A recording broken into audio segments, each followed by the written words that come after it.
আসলে আমরা বাংলাদেশিরা আরেকজন বাংলাদেশি যদি ভালো একটা অবস্থানে থাকে সেটা আমরা সহ্য করতে পারি না, অথবা আরেকজন বাঙালি যদি ভালো একটা পোশাক পরে সেটাও সহ্য করতে পারি না।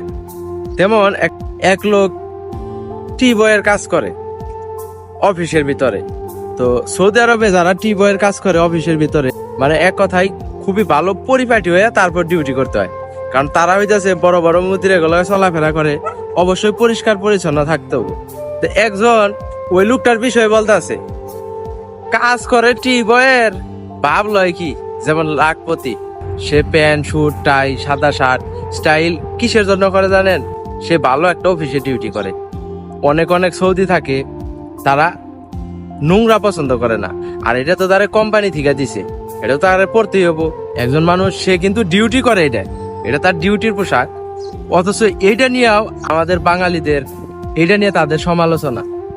তো আমরা আসলে কতটা নিচু মন মানসিকতা একটু ভাইবা দেখেন। আমরা বাংলাদেশিরা হইতেছি এরকম, একজন যদি উপরে উঠে তার টাইনা ধরে কিভাবে নিচে নামানো যায় আমরা এটা খুব ভালোভাবে শিখছি।